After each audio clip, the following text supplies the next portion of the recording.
I talk all the time about finding your uniqueness, about figuring out what's weird about you. And in this hot seat call, you're going to hear about my conversation with Corey, where we actually walk through the process of figuring that out. How he's going to stand apart, but not like offend and necessarily oppose people, but how he's going to set himself apart and uniquely appeal to people. So I talk about this all the time. Here's a good example, walking through with somebody exactly how to do it. And I think it'll give you a lot of clarity in how to figure this out for yourself as well. So I hope that you really enjoy this call. I'll be back afterwards to talk a little bit more. Cool. So Corey, for those of you who don't know, basically what we do here is we'll start getting you just to say real quick who you are, who you serve, and then what you want to talk about today. And you've already filled out the form, so I have that, but just for everybody else, they have a little bit of context. And then, as you'll see, sometimes we talk about that. Sometimes we try to get into a bit deeper, what's kind of going on. So, Corey, yeah, man, why don't you start us off? Talk about kind of who you are, what we're talking about today, and who you serve. All right, guys. So my name's Corey. I live in Illinois.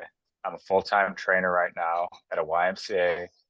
I went to Eastern Illinois University for my undergrad and then grad school. And I was originally like on the clinical side of things. And I started to train clients while I was in school and realized how much I loved it. Like I was coming into work and I was like, oh my gosh, this doesn't feel like a job. Like you build these relationships with people, you get to wear gym clothes, and I listened to all my friends complain about work, and I was like, I love what I do. Like, this is Yeah, awesome. But over time, I started to get very tired because that getting up at 4 and then getting home at like 8. And I started to miss things. Like, I turned 30 just this year, and I don't see myself ever leaving the profession because how happy I am, but I'm missing like, I don't have a family, but I couldn't imagine raising one right now because of my schedule. It's conflicted with dating, um, just going to see my family, just that kind of stuff. I notice myself getting irritable or missing like when friends want to go out and maybe grab a drink or go watch a sporting event, I'm missing the game, yeah. um, and just stuff like that. And so I came across your books a couple years ago. It was Ignite the Fire was the first one I read, and as I was reading, I was like, okay, this guy, like, it sounded like you were like almost talking to me. I was like, this guy gets it and he understands. And it just, I fell in love with that book. And as I kept reading, and then I saw your online academy and everything, I did that. And I've enrolled in several courses and spent thousands. And I took more from your online academy than I did from any of that. Cool. And Well, that's so good. when you sent the Happy to hear that, man. mentorship, yeah, you guys do great work. And when I saw the mentorship, I was like, I got to do this because for me, I want to continue to help people. I want to continue to stay in the industry, but I also don't want it to affect my life to eventually have a Yeah. family one day or just my general The well-being, I trainer, the guess. trainer story. I remember when I was trying to date Yeah. people. I remember when I was trying to go on dates with girls and stuff like that. And it was just like, basically, unless you work in the restaurant industry, this ain't gonna work. Because like Yeah. I could see you from 11 p.m. to 2 a.m. Like that's the time we got. So what are we talking about here then? What do you want to dive into So in the 10, for 15 minutes? me, Yeah. the biggest thing for me has been like with in person, I think it's so much easier because you're on the floor and you get to just have this genuine connection. Yeah. And I still have trouble with like, for me, I still have trouble trying to genuinely connect with people on a social Yeah. platform. Like I've never been big on messaging. I'm bad at just texting my friends. So it's really hard for me to come off and not feel like salesy or I guess bugging people with like Mhm. the whole pitching my services to be valuable to them. I love reading fiction. I think in almost every case, you learn more from fiction than you do from nonfiction books. And Stephen King, one of the great fiction writers, had a book called On Writing, which basically talks about how to write, and it's how to write fiction and stuff like that. But there's a lot of carryover. One of the things that I took from it is how you actually build trust with others by being true to yourself. And by using the words in the language that first come naturally to you, because they're almost always going to be the better words. But we have a tendency to second guess that because usually the words that we come up with ourselves don't feel like what we're supposed to say.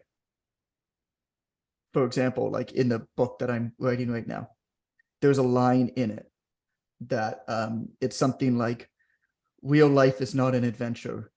Oh, real life is a theme park, not an adventure. And it's run by some carny drinking warm chocolate milk in the sun. And like, that's a line where the minute that I thought about it, I was like, oh, that's fucking funny. Right. But then I second guessed myself because I was like, oh, well, I mean, what are people going to think about this? Is carny, like, I started to start to Google whether the word carny was culturally appropriate or not. And then I stopped myself because I'm like, nah, this is damn funny. And the first two beta readers of that chapter, both of them highlighted that line. And one of them even went so far as to say, if your editor wants to take this out, call me. I'm going to drive to their house and punch them in the face. It's just like it's.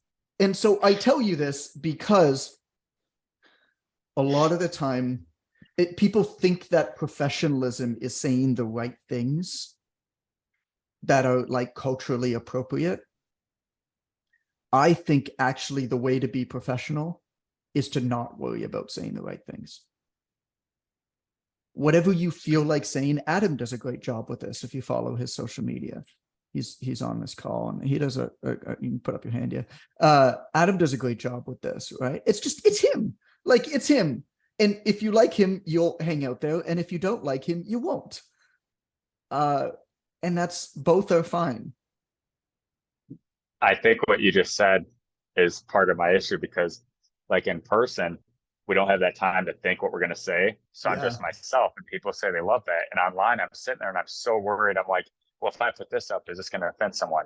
Or is this geared to this? And I And you think I'm will. not myself You because I will. worry about it. Well, I have been called a racist. I was called one time, I kid you not, I was called a communist pig who hates America one Oh time. my God. I think it was an article on like the metabolism or something. Yeah, Just like yeah. complete nonsense. I mean, no matter what you do, there's going to be somebody, and you don't like, there's nothing against them. It's just whatever's going on in their world, their own bias, their own experiences, right? They're taking, that was me. Thanks, Jade. Whatever's going on in their world, right? They're putting your information through their filter. You can't affect that. There are an almost infinite amount of filters that other people are going to put their information through.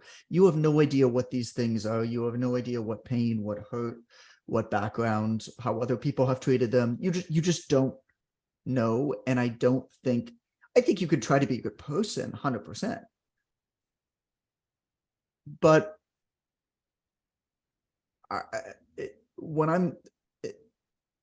that line from Stephen King, I should try to find it. So I know it exactly. But that line from Stephen King has always stuck with me, and I remind myself that anytime I write something or I'm messaging somebody and I'm speaking like myself, I'm saying the first thing that comes to mind. You listen to our podcast, you hear it all the time. Like, there's give or take 4 penis jokes per episode. Why? Because penis jokes are funny. Like, I don't care who you are. Like, they're funny. Yeah. And that's just who I am. And so if you want a business podcast that doesn't have penis jokes, like, go listen to the NASM podcast or some shit, right? Like, have fun with that. It's boring as all hell, but like, it's right for some people. But again, it's always going back to that line. The minute that you think of something and you start to think about all of the reasons why you shouldn't say it or shouldn't talk that way, be like, nah, is this how I speak? Then it's probably the right way to do it. The only other piece that I'll say is, because one of the things that you highlighted here is just like, just the kind of the confidence in like the content and stuff like that as well.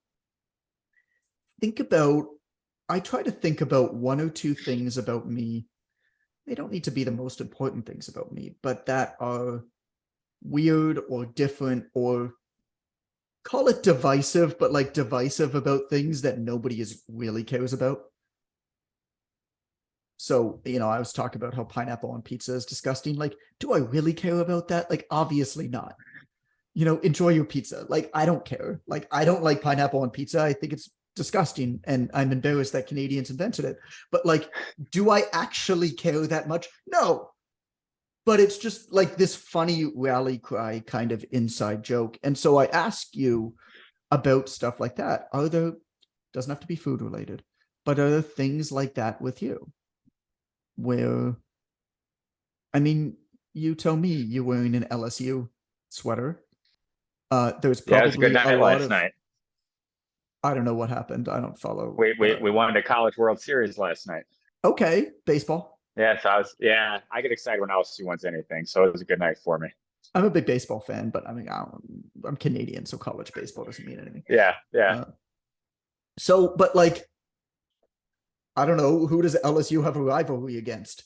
Like, add that into your thing, because then LSU, like, Okay. nobody, I mean, I guess college people really do care about that kind of stuff some of the time, but LSU people, or people who have a relationship to LSU, immediately now have a reason to listen to you talk about fat loss or muscle gain or workouts, because you put a little joke about LSU in there. They have a reason to pay attention to that. And if it's funny, like, comment on it or tag it or whatever, tag somebody else in. And then people who, I don't know, who's like LSU's rival. Football would be Bama. So then, like, an Alabama person comes in there and he goes, "Hey, screw you. I'm from Alabama. LSU sucks." And you're like, "You suck." And they're like, "No, you suck." And then you're like friends because you're like telling the other person that they suck about things that, I mean, were like, dude's probably an accountant who's been out of school for 20 years. Like, you know, it's a ridiculous conversation you're having. But that's part of connecting. I don't know. I mean, does this help? Is this kind of what you hope to chat about here? Yeah, it does. It does a lot just because it makes me realize that I just need to not overthink it. I'm just overthinking things and not actually being myself, because like that LSU banter, and here I connect with most of the people off sports. Every time I walk Yeah. into, me and whoever guys are in there in the morning, we goof off, make fun of each other's sports teams. But then online, I don't do that. Yeah. Oh God. You can like put up a meme about fitness and it just happens to have like an Alabama guy getting kicked in the groin or something like that. Like, Yeah, I mean, that's, I don't know, it's hilarious. yeah, Yeah. So the process that I usually like, I don't do it anymore now because I've done this so many times, but I love kind of mind mapping type processes where I'll just put like in the middle, it's like Corey's weird quirks, you know, and just like put that in the middle of a page. And then you just draw lines off of it. And you're like, I put mayonnaise in my coffee. I like LSU. I whatever, all of the weird, and you might, it's kind of hard to think about these things, but then as you're doing stuff, you're like, oh, that's kind of weird, like that I like that and other people don't seem to. Just write that down on the page. And then you can start doing one more line about people who kind of oppose it, right? So LSU, it's like Alabama. And all of a sudden now you can easily wing out 3 or 4 things, because at the end of the day, we're all saying the same thing, aren't we? I mean, yeah. it's not that much new or unique or different. That's important. But it's your own flair that helps it stand out. And then even in conversations, how much easier is it when you're having like a DM conversation with somebody to shoot the shit about how LSU just won the baseball championships? And I saw this really funny meme where they were up like 10-2 last night, and it was this guy trying to hit on this girl in the stands, like at the end of the last inning. And it's like, when your team wins the championship, but you strike out. And you could just like send that to him, and just how funny that is. It just makes it way easier to have those conversations.